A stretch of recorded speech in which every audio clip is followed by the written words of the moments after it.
সুপ্রিয় দর্শক, আসসালামু আলাইকুম। আপনাদের সবাইকে স্বাগত জানাচ্ছি এখনকার আলোচনা। আপনাদের সঙ্গে আছি আমি সিরাজুল ইসলাম। দর্শক, টক উইথ সিরাজের আজকের যে আলোচনা খুবই গুরুত্বপূর্ণ। কতগুলো পয়েন্ট আমি আপনাদের সামনে তুলি, তারপরে মূল আলোচনা যাই। একটা পয়েন্ট হচ্ছে, ইরান সরাসরি আমেরিকাকে হুমকি দিয়েছে যে যে কোনো মুহূর্তে মার্কিন সেনাদের উপরে আকস্মিকভাবে হামলা চালাতে পারে ইরান। শুধু তাই না, মধ্যস্থতাকারীর ভূমিকা যে সমস্ত দেশ পালন করছে সেই সমস্ত দেশের মাধ্যমে ইরান আমেরিকাকে মেসেজ দিয়েছে যে তারা হরমুজ প্রণালী থেকে যেন নৌ ব্লকেড সরিয়ে নেয়, তা না হলে যুদ্ধ শুরু হবে এবং মার্কিন সেনাদের উপরে ব্যাপক ভিত্তিক হামলা চালানো হবে। নট অনলি দ্যাট, আরও কথা আছে।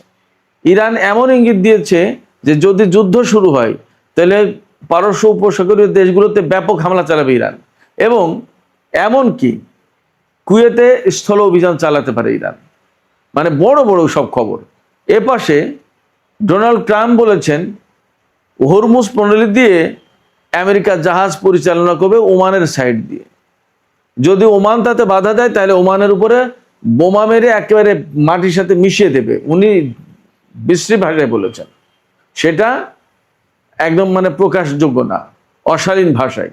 এপাশে আমেরিকার নৌ সচিব যিনি হাংকাউ, তিনি আমেরিকার অস্ত্র নির্মাণকারী প্রতিষ্ঠান রেইথনকে একটা বিরাট বড় কাজ দিয়েছেন। 2290 কোটি অর্থাৎ 22.9 বিলিয়ন ডলারের চুক্তি। এই চুক্তির আওতায় দ্রুত গতিতে রেইথন কোম্পানিকে টমাহক ক্রুজ ক্ষেপণাস্ত্র তৈরি করতে হবে। ইরানের সাথে যুদ্ধ করতে গিয়ে তাদের টমাহক ক্রুজ ক্ষেপণাস্ত্র ব্যাপকভাবে ক্ষয় হয়ে গেছে, খরচ হয়ে গেছে। এই গ্যাপ পূরণ করতে হবে।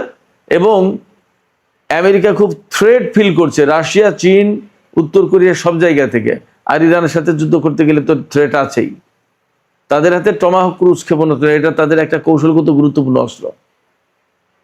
এই অস্ত্র উৎপাদনের জন্য ব্যাপক তোড়জোড় করছে আমেরিকা। এদিকে ইরানের সামরিক বাহিনী জানিয়েছে যে এই যে যুদ্ধের সময় ইরান আমেরিকা এবং ইসরায়েলের 200-র বেশি এয়ারক্রাফট ধ্বংস করেছে।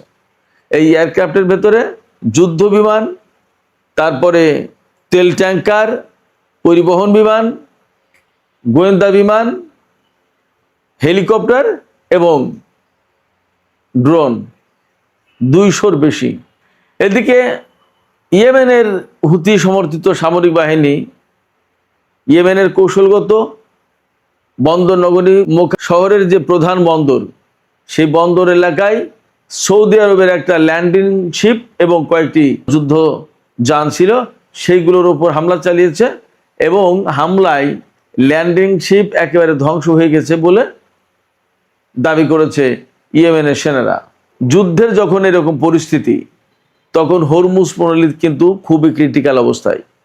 আপনাদের নিশ্চয়ই খেয়াল আছে, ইরান এবং আমেরিকার মধ্যকার যে ইসলামাবাদ সমঝোতা স্মারক সই হয়েছিল তার 60 দিনের মেয়াদ শেষ হয়ে গেল। আজকে 17ই আগস্ট, এর মেয়াদ কিন্তু আর বাড়ানো হয়নি। ফলে পরিস্থিতি ক্রমেই বেশি উত্তেজনাপূর্ণ হয়ে উঠছে। হরমুজ প্রণালীতে জাহাজ চলাচল একেবারেই কমে গেছে। এর ফলে আন্তর্জাতিক বাজারে তেলের দাম আরও বেড়েছে। সব কিছু মিলে ইরান এবং আমেরিকার মধ্যকার যে যুদ্ধ এবং যুদ্ধ পরিস্থিতি, সেটা খুবই ক্রিটিক্যাল অবস্থায় আছে। সুপ্রিয় দর্শক, এই বিষয়গুলো নিয়েই আমরা এখন বিস্তারিত আলোচনা যাচ্ছি। আশা করি আলোচনা ভালো লাগবে। আর যদি ভালো লাগে তাহলে নিশ্চয়ই লাইক, কমেন্ট, শেয়ার করবেন এবং চ্যানেলটি সাবস্ক্রাইব করে সাথে থাকবেন। চলুন দর্শক, আমরা বিস্তারিত আলোচনা করি। অনেক আলোচনা, কোনটা রেখে কোনটা করব, পরিস্থিতি এমন। ইরান এবং আমেরিকার মধ্যকার সমঝোতার মেয়াদ আজকে শেষ হয়ে গেল। ইসলামাবাদ সমঝোতার মেয়াদ, ইরান তো পরিষ্কার করে বলেছে যে এটার মেয়াদ বাড়ানো তো কোনো অপশন ছিল না, তো এটা আমরা বাড়াতে চাই না। বরং আমরা আমেরিকাকে মেসেজ দিয়েছি, মধ্যস্থতাকারী দেশ মেবি পাকিস্তান, তুরস্ক অথবা কাতার বা এই দেশগুলোর মাধ্যমে, যে তোমরা হরমুজ প্রণালী এলাকা থেকে এই ব্লকেট যেটা দিয়েছো সেটা সরিয়ে নাও, তা না হলে কিন্তু যে কোনো মুহূর্তে ভয়াবহ যুদ্ধ শুরু হবে, ভয়াবহ হামলা হবে। মার্কিন বাহিনী সম্ভবত এই মুহূর্তে ইতিহাসের সবচেয়ে দুর্বল অবস্থায়, ইরান সেটা খুব ভালোভাবে জানে। এই দুর্বলতার সুযোগটা ইরান নিতেই পারে যে কোনো মুহূর্তে। ইরানের সামরিক বাহিনী, বিশেষ করে আইআরজিসির পক্ষ থেকে একদম সুস্পষ্ট বক্তব্য দেওয়া হয়েছে। আজকে ইরানের গণমাধ্যমে দেখলাম যে ইরান এই মুহূর্তে আকস্মিক হামলার প্ল্যান করছে আমেরিকার বিরুদ্ধে। যদি আমেরিকা শত্রুতাপূর্ণ অবস্থান থেকে সরে না আসে, মধ্যপ্রাচ্য থেকে চলে না যায়, হরমুজ পল্লী থেকে ব্লকেট সরিয়ে না নেয়, তাহলে যে কোনো মুহূর্তে আকস্মিক হামলা হবে। এবং আইআরজিসির পক্ষ থেকে একদম কমান্ডাররা, কয়েকজন কমান্ডার সুস্পষ্ট করে বলেছেন যে ইরান যুদ্ধের শুরুর দিকে কিন্তু ডিফেন্সিভ ছিল, এখন তারা অফেন্সিভ হয়ে যাবে, এতে কোনো সন্দেহ নেই। কারণ হচ্ছে যে সেই সময় হয়তো সেই প্রয়োজনে সেই প্রেক্ষাপটে ছিল, কিন্তু এখন যে পরিস্থিতি তাতে ইরান আক্রমণাত্মক হয়ে উঠছে এবং সেইভাবেই কিন্তু তাদের প্ল্যান প্রোগ্রাম সাজানো হচ্ছে এবং সর্বোচ্চ নেতার পক্ষ থেকে সেই রকমই নির্দেশনা দেওয়া হয়েছে। নট অনলি দ্যাট, যে ব্যক্তিকে আইআরজিসির প্রধান হিসেবে নিয়োগ দেওয়া হয়েছে তিনি আধুনিক যুদ্ধের ক্ষেত্রে অত্যন্ত দক্ষ বলে আইআরজিসির পক্ষ থেকে জানানো হয়েছে। তিনি হচ্ছেন মেজর জেনারেল আহমদ ওয়াহিদি। তিনি একসময় প্রতিরক্ষা মন্ত্রী ছিলেন, তিনি একসময় ইরানের স্বরাষ্ট্রমন্ত্রী ছিলেন, একসময় আইআরজিসির প্রধানও ছিলেন।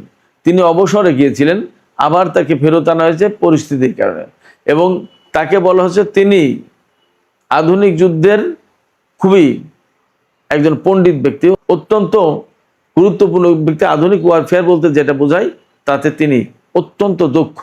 এদিকে ইরানের সামরিক বাহিনীর পক্ষ থেকে আরও তথ্য জানানো হয়েছে, সেটা হচ্ছে যে এই যে 28শে ফেব্রুয়ারি থেকে ইরানের বিরুদ্ধে আমেরিকা এবং ইসরায়েল যুদ্ধ শুরু করেছিল, সেই যুদ্ধের পর এই পর্যন্ত ইরান তার শত্রুপক্ষ অর্থাৎ আমেরিকা এবং ইসরায়েলের 200-র বেশি এয়ারক্রাফট ধ্বংস করেছে। এই এয়ারক্রাফটের ভেতরে আপনার যুদ্ধ বিমান F-15, F-16, F-35 এ সমস্ত যুদ্ধ বিমান আছে, এরপরে অ্যাওয়াক্স আছে, এরপরে আরও যে KC-135, KC-46 এই ধরনের বিমান থাকতে পারে। এই সমস্ত বিমান তেল ট্যাঙ্কার হিসেবে বা পরিবহন বিমান হিসেবে ব্যবহার করা হয়। তারপরে হেলিকপ্টার ধ্বংস হয়েছে, আর ড্রোন তো মুড়ি মুরগির মতো ধ্বংস করেছে একেবারে। ইরানের আকাশে ঢুকলেই সেটা ধ্বংস। এই পরিস্থিতি, তাতে 200-র বেশি, এটা ইরানের জন্য ভেরি বিগ অ্যাচিভমেন্ট। তো এইরকম একটা পরিস্থিতিতে হরমুজ প্রণালীতে আমেরিকা খুলতেই পারেনি। শুধু তাই না, সেখানে বিরাট বিশাল আব্রাহাম লিঙ্কন মোতায়েন ছিল, কিন্তু তারা কিছুই করতে পারেনি। এখন সেই আব্রাহাম লিঙ্কনকে সরিয়ে নেওয়া হচ্ছে এবং সেখানে আর একটা যুদ্ধ বিমান জর্জ ওয়াশিংটন আসছে, কিন্তু তারা এদের যে কী করবে সেটাও একটা প্রশ্ন। ইরান এই জায়গায় বলছে যে হরমুজ প্রণালী এলাকা থেকে আমেরিকা যদি তাদের ব্লকেট সরিয়ে না নেয়, তাহলে ইরান যে কোনো মুহূর্তে বড় রকমের অভিযান শুরু করতে পারে মার্কিন বাহিনীর বিরুদ্ধে। এটা ইরানের কিন্তু নতুন কৌশলের অংশ বলে মনে করা হচ্ছে।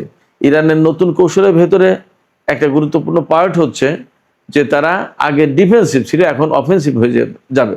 অর্থাৎ যুদ্ধের ব্যাপারে ইরানের অবস্থানে বিরাট একটা পরিবর্তন আসছে।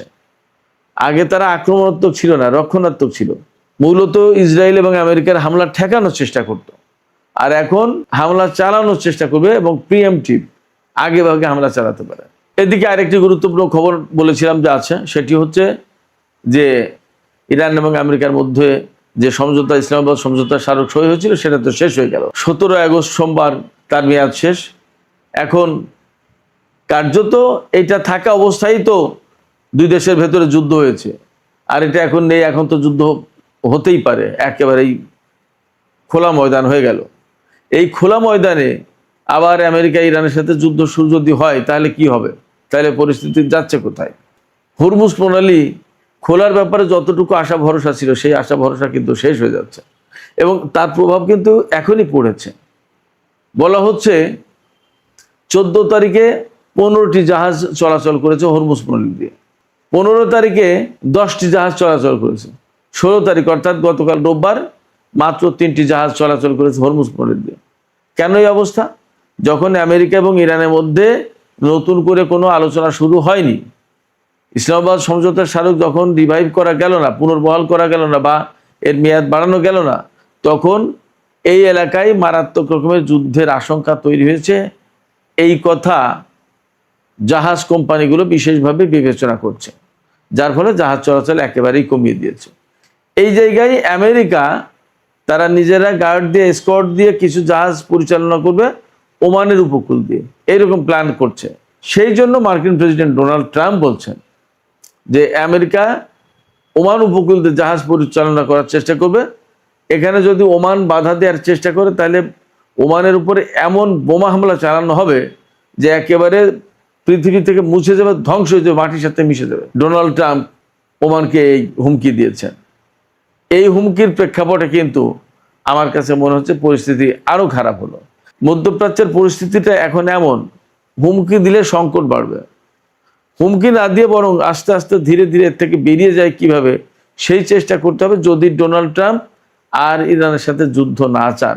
আর যুদ্ধ যদি চান তাহলে তো সেটা ভিন্ন জিনিস। তার জন্য ইরানও প্রস্তুত, আমেরিকারও প্রস্তুত হওয়া দরকার। এইরকম অবস্থায় হরমুজ নিয়ে যখন এত হুমকি ধমকি, ডোনাল্ড ট্রাম্পের কঠোর হুঁশিয়ারি, তখন আন্তর্জাতিক বাজারে তেলের দাম আবার বেড়েছে। আজকেই সর্বশেষ খবর আমি যা পেয়েছি তাতে প্রতি ব্যারেল ব্রেন্ট ক্রুড অয়েল বিক্রি হচ্ছে $88.86, প্রায় $89। আর ওয়েস্ট টেক্সাস ইন্টারমিডিয়েট যেটা, সেটা বিক্রি হচ্ছে $82.44। পরে হয়তো আরও বেড়েছে, আমি যখনকার খবর দেখেছি তখন ছিল এই। তো সব কিছু মিলিয়ে আমরা যা দেখতে পাচ্ছি তাতে মধ্যপ্রাচ্যের পরিস্থিতি মোটেই ভালো না, বরং আগের যে যুদ্ধ শুরু হয়েছিল 28শে ফেব্রুয়ারি, সেই যুদ্ধ শুরুর আগে যেরকম পরিস্থিতি, দুই পক্ষের ভেতরে হুমকি ধামকি, সেই রকম একটা অবস্থা চলছে। তাতে মনে করা হচ্ছে দুই দেশের ভেতরে, বিশেষ করে ইরান এবং আমেরিকার ভেতরে আবার নতুন করে বড় ধরনের সংঘাত, বড় ধরনের যুদ্ধ শুরু হতে পারে। দেখা যাক পরিস্থিতি কোন দিকে যায়। সুপ্রিয় দর্শক, এখনকার আলোচনা এখানে শেষ করতে চাইছি। যাবার আগে আপনাদের কাছে মন্তব্য জানতে চাই, আপনারা কি মনে করছেন? ডোনাল্ড ট্রাম্প কিন্তু ব্যাপক হুমকি দিচ্ছেন, আবার ইরানও পাল্টা হুমকি দিচ্ছে। এমনকি ইরান বলছে যে আমরা আকস্মিক হামলা, প্রিএমটিভ হামলা, অর্থাৎ আগে ভাগে হামলা চালাতে পারি আমেরিকার বিরুদ্ধে যদি ডোনাল্ড ট্রাম্প হরমুজ প্রণালী থেকে নৌ ব্লকেড তুলে না নেয়। আপনাদের কি মনে হচ্ছে যে ইরান আসলে আগে ভাগে হামলা চালাতে পারে বা বড় ধরনের হামলা শুরু হয়ে যেতে পারে? আপনাদের মতামত জানিয়ে কমেন্টে লিখুন। আর ভিডিও ভালো লাগলে লাইক, কমেন্ট, শেয়ার করবেন এবং চ্যানেলটি সাবস্ক্রাইব করে সাথেই থাকবেন। সম্মানিত ভিউয়ার্স, একজন মার্কিন অধ্যাপক, রাষ্ট্রবিজ্ঞানের অধ্যাপকের উক্তি দিয়ে আজকের ভিডিওটা শুরু করলাম। তিনি প্রফেসর পেপ। তিনি আসল কথা বলেছেন আজকে। তিনি বলেছেন যে বিগত 50 বৎসর যাবৎ আমেরিকা চেষ্টা করছে হরমুজ প্রণালী দখলে নেওয়ার, নিয়ন্ত্রণে নেওয়ার।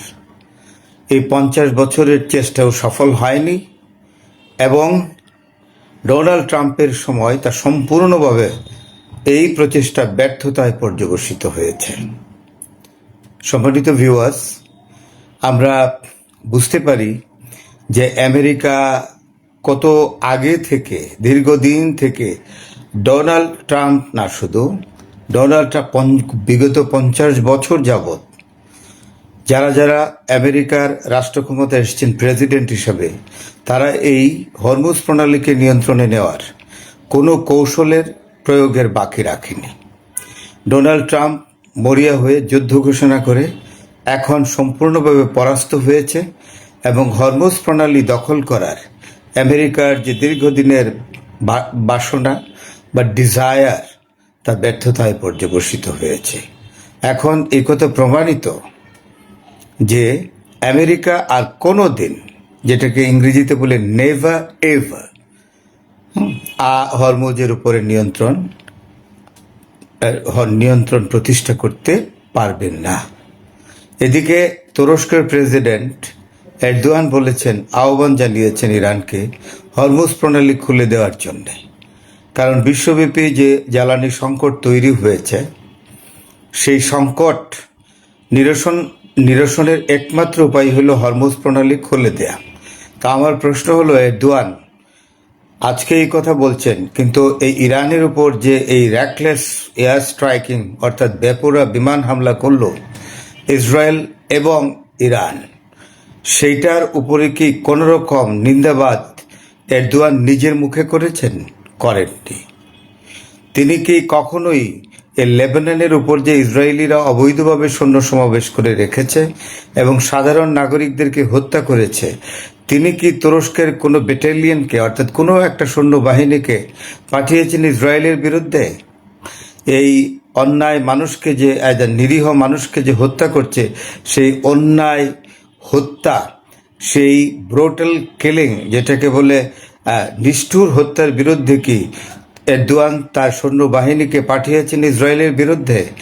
লেবাননের ভূমি দখল করে রেখেছে ইসরায়েল, তুরস্কর সৈন্য দিয়ে এরদোয়ান কি লেবাননের সীমান্তে ইসরায়েলিদের যেই সৈন্যদের যে এস্টাবলিশমেন্ট রয়েছে বা তাদের যে ক্যাম্প করে রেখেছে, সেইখানে কি তুরস্কের সৈন্য দিয়ে তিনি কখনোই সামরিক প্রেশার করেছেন, সামরিকভাবে চাপ প্রয়োগ করেছেন? তিনি কিছুই করেননি। তো হঠাৎ করে উনি এই আহ্বান কেন জানাবেন? ওনার এই আহ্বান জানালে ইরান কি ওনার এই আহ্বানে সাড়া দিয়ে হরমুজ প্রণালী খুলে দেবে? কখনোই খুলে দেবে না। এটা তো আমার অন্য সন্দেহ হয়।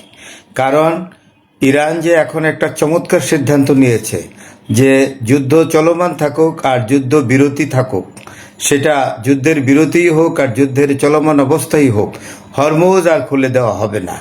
এবং পরিষ্কারভাবে বলা হয়েছে আগামী 3 বছর হরমুজ বন্ধ থাকবে, হরমুজ খুলে দেওয়া হবে না।